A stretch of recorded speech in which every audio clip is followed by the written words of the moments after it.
ಈಗೆಲ್ಲವೂ online ಬಂದಿರೋ ಕಾಲದಲ್ಲಿ ನೀವು ಡೇಟಿಂಗ್ ಅಂದ ತಕ್ಷಣ ಎಲ್ಲವೂ ಒಂಥರ ಪ್ರೇಮ ಪ್ರಕರಣಕ್ಕೆ ತಿರುಗಬೇಕು ಅಂತಿಲ್ಲ. ಓಕೆ. ಏನಾಗಿರುತ್ತೆ ಅಂತಂದರೆ ಕೆಲವ್ರಿಗೆ ಸಮಾನ ಮನಸ್ಕರು ಯಾರಿದ್ದಾರೆ ಅವ್ರ ಜೊತೆ ಭೇಟಿ ಆಗಬೇಕು ಅಂತಿರುತ್ತೆ, ಅವ್ರ ಜೊತೆ ಏನೋ ಒಂದು ಚರ್ಚೆ ಮಾಡಬೇಕು ಅಂತಿರುತ್ತೆ. ವಿಶೇಷವಾಗಿ ಪ್ರವಾಸ ಮಾಡ್ತಿರೋರು, ನಾವು ಯಾವುದೋ ಬೇರೆ ಊರಿಗೆ ಹೋಗಿರ್ತೀವಿ ಅಥವಾ ಬೇರೆ ದೇಶಕ್ಕೆ ಹೋಗಿರ್ತೀವಿ, ಕನ್ನಡ ಬರೋರು ಯಾರಿದ್ದಾರೆ ಅಥವಾ ನಮ್ಮ ಊರವ್ರು ಯಾರು ಇದ್ದಾರಾ, ಭೇಟಿ ಆಗ್ಬೋದಾ, ಏನಾದ್ರು ಮಾತಾಡ್ಬೋದಾ ಅಂತ ಒಂದು ಸಣ್ಣ ಕುತೂಹಲ ಇರುತ್ತೆ.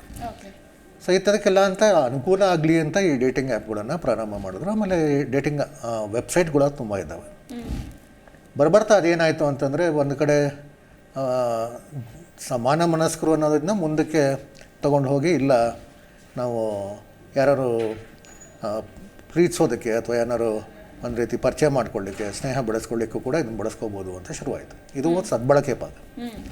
ದುರ್ಬಳಕೆ ಪಾಠ ಏನಾಗಿದೆ ಅಂದರೆ ಇದನ್ನು ಅನೈತಿಕ ವ್ಯವಹಾರಕ್ಕೆ, ಅಂದರೆ ಉದಾಹರಣೆಗೆ ಪ್ರಾಸ್ಟಿಟ್ಯೂಷನ್ಗೆ, ಇಂಥದಕ್ಕೆಲ್ಲನೂ ಇದನ್ನು ಕೂಡ ಕೆಲವರು ಬಳಸ್ತಾ ಇದ್ದಾರೆ. ಸೊ ಇಲ್ಲಿ ಎಚ್ಚರಿಕೆ ಏನು ಅಂತಂದರೆ ಹೇಗೆ ಬಳಸ್ತಾರೆ ಅನ್ನೋದಕ್ಕಿಂತ ನಾವೇನು ಹೇಳಬೇಕು ಅಂತಂದರೆ, ನೀವಾಗಲೇ ಹೇಳಿದ್ರಿ ಅಮೆರಿಕಾದಂಥ ದೇಶದಲ್ಲಿ 1 ಲಕ್ಷ ಜನ ಇದರಿಂದ ವಂಚನೆಗಾಗಿದ್ದಾರೆ. ಬಳಸ್ತಾ ಇರೋ ಸಂಖ್ಯೆ ಜಾಸ್ತಿ ಇದೆ. ವಂಚನೆ ಅಂದರೆ ಏನು? ಬೇರೆ ಬೇರೆ ರೀತಿಯಾದ ವಂಚನೆಗಳಾಗುತ್ತೆ. ಒಂದು ದುಡ್ಡು ಎಷ್ಟು ಹೋಗ್ತಿದೆ ಅಂದರೆ ದಿನಕ್ಕೆ ಸುಮಾರು 800ರಿಂದ 1,000 ಕೋಟಿ ರೂಪಾಯಿ ವಂಚನೆ ಆಗ್ತದೆ. ದುಡ್ಡು ಹೇಗೆ ಹೋಗುತ್ತೆ ಸರ್? ಅದೇ ಹೇಳ್ತೀನಿ, ಒಂದು ದಿನಕ್ಕೆ 800ರಿಂದ 1,000 ಕೋಟಿ ರೂಪಾಯಿ ವಂಚನೆ ಆಗ್ತದೆ. ಹಾಗಾದರೆ ಹೇಗಾಗ್ತಾ ಇದೆ? ಯಾರೋ ಪರಿಚಿತರಾಗಿರ್ತಾರೆ, ಅವ್ರ ಜೊತೆ ಮಾತಾಡ್ತಾ ಇರ್ತಾರೆ, ಏನೋ ಒಂದು ಸ್ನೇಹ ಬೆಳೆದಿರುತ್ತೆ, ಭೇಟಿ ಆಗೋಣ ಅಂತಾರೆ. ಎಲ್ಲ ಒಂದು ಕಡೆ ಭೇಟಿಯಾದಾಗ ಸಮಾನ ಮನಸ್ಕರು ಅಥವಾ ಒಂದು ಒಳ್ಳೆಯ ಸ್ನೇಹ ಅದು ಮುಂದೆ ಸಂಬಂಧಕ್ಕೆ ತಿರುಗಬಹುದು, ತಿರುಗದೇ ಇರಬಹುದು. ಅಟ್ಲೀಸ್ಟ್ ಒಂದು ಪರಿಚಯ ಆದ್ರೂ ಆಗುತ್ತೆ ಅಂತ ಒಂದು ಪ್ರಯತ್ನ ಕೆಲವರು ಮಾಡ್ತಾ ಇರ್ತಾರೆ. ಇಲ್ಲಿ ಸಮಸ್ಯೆ ಆಗೋದೇನು ಅಂತಂದರೆ, ಇದಕ್ಕೆ ಸುಮಾರು ಡೇಟಿಂಗ್ ಸೈಟ್ಸ್ ಇದ್ದಾವೆ, ಸುಮಾರು ಆ್ಯಪ್ಗಳಿದ್ದಾವೆ. ಕೆಲವು ಅಧಿಕೃತವಾಗಿ ಸಿಗುತ್ತೆ, ಕೆಲವು ಅನಧಿಕೃತವಾಗಿ ಸಿಗುತ್ತೆ. ಬಟ್ ಏನೋ ಒಂದು ಕುತೂಹಲ ಜನಕ್ಕೆ, ಇಲ್ಲಿ ತುಂಬ ಚೆನ್ನಾಗಿರೋ ಸ್ನೇಹಿತರು ಸಿಗ್ತಾರಂತೆ, ಅವ್ರನ್ನ ಪರಿಚಯ ಮಾಡ್ಕೋಬೋದಂತೆ, ಸೆಲೆಬ್ರಿಟಿಗಳು ಇರ್ತಾರಂತೆ, ತುಂಬ ಶ್ರೀಮಂತರು ಇರ್ತಾರಂತೆ, ಯಾಕೆ ನೋಡಬಾರ್ದು ಅನ್ನೋ ಒಂದು ಕುತೂಹಲ ನನಗೆ ಗೊತ್ತಿಲ್ಲ. ಅಂದರೆ ಗಂಡಸರು ಅಷ್ಟೇ, ಹೆಂಗಸರು ಅಷ್ಟೇ. ಇಲ್ಲಿ ವಯೋಮಾನ ಅಂತ ನಾವು ನೋಡಿದ್ರೆ ಒಂದು ಸಾಕಷ್ಟು ಅಂತಾರಾಷ್ಟ್ರೀಯ ಸರ್ವೆಗಳ ಪ್ರಕಾರ 10 ವಯಸ್ಸಿನವರಿಂದ ಹಿಡಿದು 65-70 ವರ್ಷದವ್ರವರೆಗೂ ಇದ್ದಾರೆ ಇದನ್ನು ಬಳಸೋರು. ಮತ್ತು ಅವರೆಲ್ಲರೂ ವಂಚನೆಗೂ ಆಗ್ತಾಯಿದ್ರು. ಸೊ ಯಾರು ಜಾಸ್ತಿ ವಂಚನೆಗೆ ಹಾಕ್ತಿದ್ದಾರೆ ಅನ್ನೋದಕ್ಕೆ ಹೇಳಲಿಕ್ಕೆ ಬರೋಲ್ಲ. ಯಾಕಂದರೆ ಕೆಲವು ವಯೋವರ್ಗದಲ್ಲಿ ಮಹಿಳೆಯರು ಜಾಸ್ತಿ ವಂಚನೆಗೆ ಆಗ್ತಿದ್ದಾರೆ, ಕೆಲವು ಕಡೆ ಪುರುಷರು ಜಾಸ್ತಿ ವಂಚನೆಗೆ ಆಗ್ತಿದ್ದಾರೆ. ವಂಚನೆ ಅಂದರೆ ಏನು ಅಂತ, ಯಾಕೆ ನಾವು ಒಬ್ಬರ ಜೊತೆ ನಾವು ಮಾತಾಡ್ತೀವಿ, ಹಾಗಾದ್ರೆ ನಾವು ಚಾಟ್ ಮಾಡ್ತೀವಿ, ವಿಡಿಯೋ ಕಾಲ್ ಮಾಡ್ತೀವಿ, ಸಾಮಾಜಿಕ ಜಾಲತಾಣಗಳಲ್ಲಿ ಇರ್ತೀವಿ, ಅಲ್ಲೆಲ್ಲ ಯಾಕಾಗಲ್ಲ, ಇಲ್ಲಿ ಮಾತ್ರ ಯಾಕಾಗುತ್ತೆ? ಇಲ್ಲಿ ವಂಚನೆ ಮಾಡಲಿಕ್ಕೆ ಅಂತ ಏನು ಮಾಡ್ಕೊತಿದ್ದಾರೆ ಅಂತಂದರೆ, ನಾವು ತುಂಬ ಹಿಂದೆನೇ ಸಾಕಷ್ಟು ಮಾತಾಡಿದ್ವಿ, ಮಾಲ್ವೇರ್ಗಳನ್ನು ಬಳಸ್ತಾರೆ. ಇಲ್ಲಿ ಏನಾಗ್ತಿದೆ, ಅಧಿಕೃತವಾದ ಡೇಟಿಂಗ್ ಆ್ಯಪ್ಗಳು ಸ್ವಲ್ಪ ಮಟ್ಟಿಗೆ ಸುರಕ್ಷಿತ ಅಂತಂದರೂ ಕೂಡ ಈ ಅನಧಿಕೃತವಾಗಿ ಸಿಗುವಂಥ ಡೇಟಿಂಗ್ ಆ್ಯಪ್ಗಳು ಅಥವಾ ಅವರು ಅದು ಬೇಡ, ಇದೇ ಚೆನ್ನಾಗಿದೆ, ಇದರಲ್ಲಿ ಫೀಚರ್ಸ್ ಜಾಸ್ತಿ ಇದೆ, ಇದನ್ನೇ ಬಳಸೋಣ, ತುಂಬ ಜನ ಬಳಸ್ತಾರೆ ಅಂತ ಹೇಗೋ ಕನ್ವಿನ್ಸ್ ಮಾಡಿ ಕೊಡುವಂಥ ಲಿಂಕ್ಗಳು, ಅದನ್ನು ನಂಬಿ ಇವ್ರು ಡೌನ್ಲೋಡ್ ಮಾಡ್ಕೊಳ್ಳೋವಂಥ ಆ್ಯಪ್ಗಳಿರ್ಬೋದು ಅಥವಾ ನೋಡೋ ವೆಬ್ಸೈಟ್ಗಳಿರ್ಬೋದು, ಸಾಧಾರಣವಾಗಿ ಅವರು ಮಾಲ್ವೇರ್ಗಳನ್ನು ಇವರು ಫೋನ್ಗೆ ಅಥವಾ ಕಂಪ್ಯೂಟರ್ಗೆ ತಂದು ಹಾಕ್ತಾರೆ. ಆವಾಗ ಇವ್ರಿಗೆ ಗೊತ್ತಿರೋಲ್ಲ ಈ ಮಾಲ್ವೇರ್ಗಳು ಬಂದಿದೆ ಅಂತ ಹೇಳಿ. ಆವಾಗ ಇವ್ರೇನು ಮಾಡ್ತಾರೆ, ಅವ್ರ ಜೊತೆ ಯಥಾ ಪ್ರಕಾರ ಚಾಟ್ ಮಾಡ್ತಾ ಇರ್ತಾರೆ, ವೀಡಿಯೋ ಕಾಲ್ ಮಾಡೋಣ ಅಂದರೆ ವೀಡಿಯೋ ಕಾಲ್ ಮಾಡ್ತಾರೆ, ಎಲ್ಲ ಒಂದು ಕಡೆ ಭೇಟಿ ಆಗೋಣ ಅಂದರೆ ಭೇಟಿ ಆಗ್ತಾರೆ. ಅದು ಒಬ್ಬರಿಂದ ಒಬ್ಬರಿಗೆ ಬದಲಾವಣೆ ಆಗ್ತಾ ಹೋಗ್ಬೋದು. ಕೆಲವ್ರು ಭೇಟಿ ಆಗ್ಬೋದು, ಕೆಲವ್ರು ಭೇಟಿ ಆಗ್ಲಿಕ್ಕೆ ಇಷ್ಟಪಡದೇ ಇರ್ಬೋದು. ಬಟ್ ಎಲ್ಲ ಒಂದು ಕಡೆ ಸ್ನೇಹ ಗಾಢವಾಗಿ ಬೆಳೀತಾ ಹೋಗುತ್ತೆ.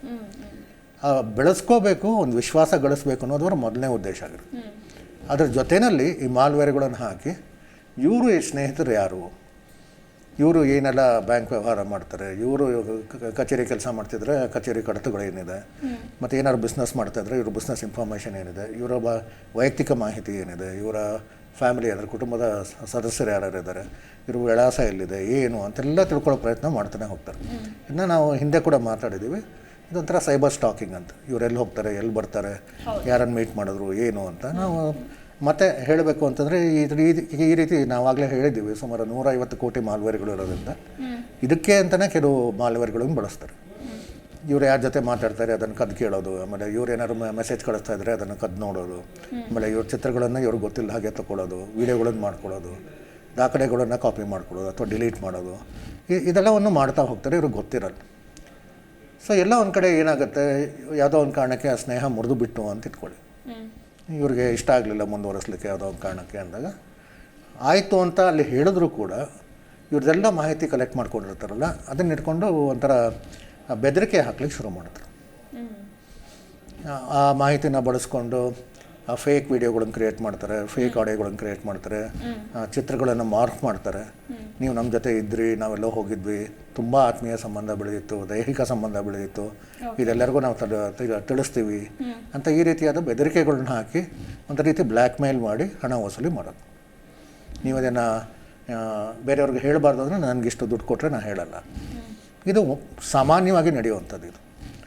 ಸೊ ಆ ಒಂದು ಸಿಕ್ಕಾಕೊಂಡ್ಬಿಟ್ಟಿರ್ತಾರೆ, ಅದರಿಂದ ಹೊರಗಡೆ ಬಂದರೆ ಸಾಕು ಅಂತ ಏನೋ ಒಂದಿಷ್ಟು ಪ್ರಯತ್ನ ಮಾಡಿ ಅಥವಾ ದುಡ್ಡು ಕೊಟ್ಟು ಏನೋ ಒಂದು ಮಾಡ್ತಾರೆ.